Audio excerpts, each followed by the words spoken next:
into the subject matter by starting with sort of this basic question of how did I get into country music? Now, first and foremost, I'm from the state of Texas, and it would seem that at face value, that would answer the question pretty emphatically right there.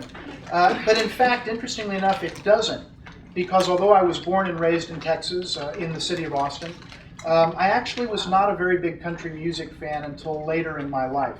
Frankly, when I was growing up, I didn't really have a taste for country music. A lot of my friends did. But it didn't speak to me, it didn't appeal to me. The music seemed kind of twangy. The messages seemed kind of simplistic and a little just sort of not my kettle of fish type of thing. And so I didn't listen a lot to it growing up, although I was surrounded by a great music scene in Austin, Texas, and surrounded by the great state of Texas.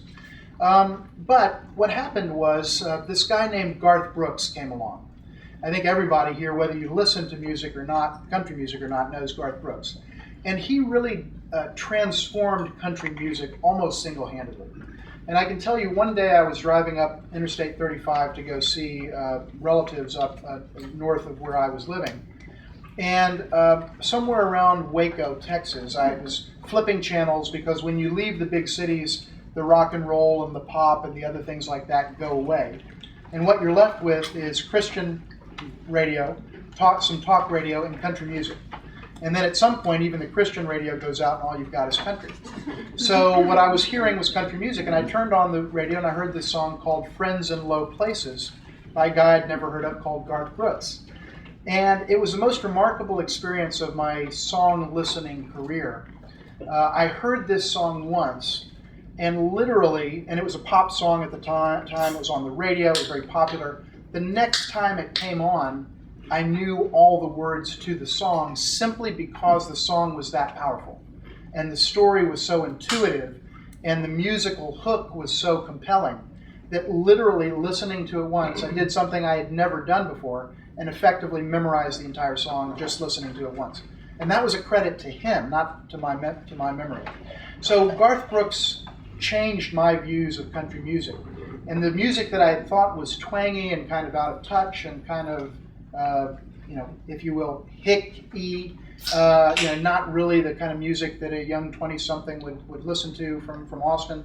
All of a sudden I realized, wait a minute, this music speaks to me in a way that it hadn't before. But more to the point, Garth Brooks changed the way America listened to country music. And basically, almost overnight, roughly doubled the number of country music listeners in the country. So he transformed it, he gave the music a pop sensibility, he was a great storyteller, great performer, and he made country music America's national music, basically, almost overnight. God, the Bible, prayer, faith, angels, and various other metaphors pertaining to religiosity and faith in the Almighty were all over country music. So that's a value that comes through country music. Family. How many times do you hear Katy Perry, who I love as an artist, talk about family, mom and dad and sister and brother? How many times do you hear Nicki Minaj or Lady Gaga or any of the other sort of big superstars talk about cousins, grandpa, grandma, and those kinds of things? But country music does.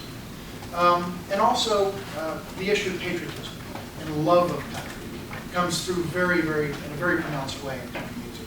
So those are the kinds of values and those are the kinds of themes that I talked about. And there are others as well. I think public diplomacy to be effective needs to be, number one, organic.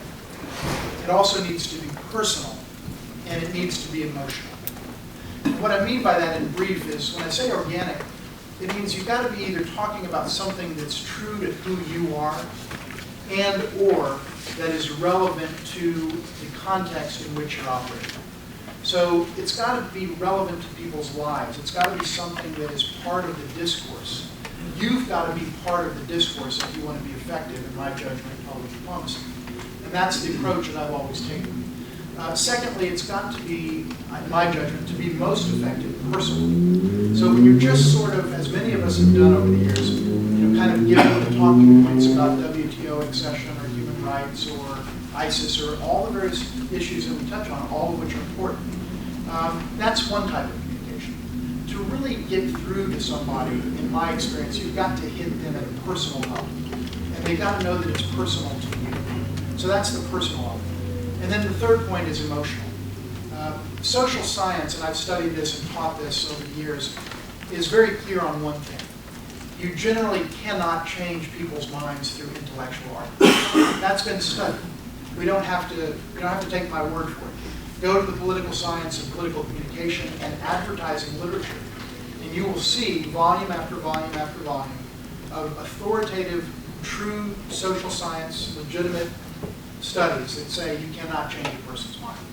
What you can do is enter that person at the level of their heart. And if you can get to them at the heart level, you can have an impact on some of their perceptions. So it's got to be emotional rather than intellectual if you're going to be effective. And so what I felt was that country music brought those things together.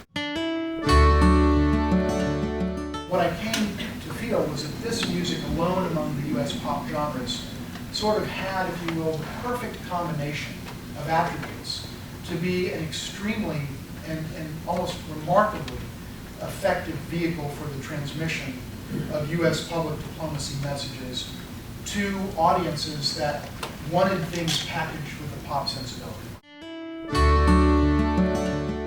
Two of the things that I think differentiate and distinguish country music from other genres is, number one, it's lyrical. So we all know that the United States government has used blues and jazz groups as public diplomacy overseas. Those are great genres. They're quintessentially American. They're wonderful. We all love them. But they're generally not lyrical genres. Blues are, but by definition, blues focus on a very particular type of lyrical content, namely the kind of things that makes you sad and blue. That's why they call it the blues. So it's not a very wide range of experience in America that the blues addresses. It basically addresses a lot of things that make the singer sad. So that's great, but it's very limited. And jazz mostly is not a lyrical genre. And it's certainly not mostly a lyrical genre as the US has tried to deliver it.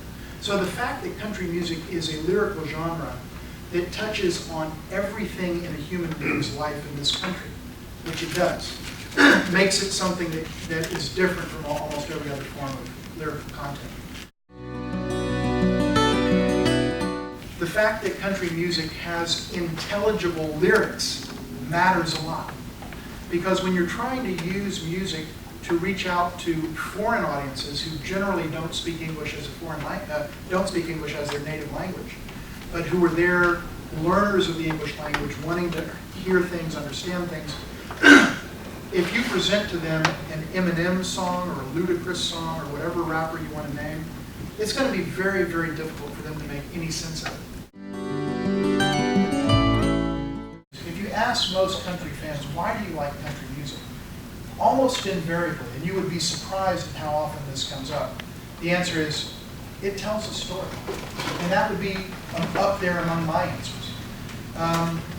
More than any other genre, it is a genre of pop lyrical music that has stories that have a beginning, a middle, and an end.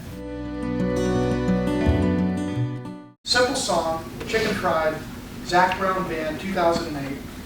Major #1 hit. All the songs I'll play were #1 hits. It's basically a song about a guy talking about his simple life in Georgia and talking about how what's really important in life are those human connections with your family.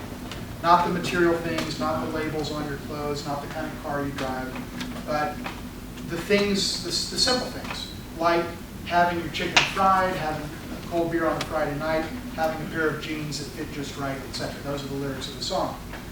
But what's interesting is he then takes the song and elevates it to a different level. So he says, on the one hand, what's important are the little things. But then in the third lyric, which is toward the right bottom quadrant of the page, he says, I thank God for my life and for the stars and stripes. May freedom forever fly, let it ring. Salute the ones who died, the ones who gave their lives, so we don't have to sacrifice all the things we love, like those little things. So what he's saying is we've got these simple things, but we don't have them for free.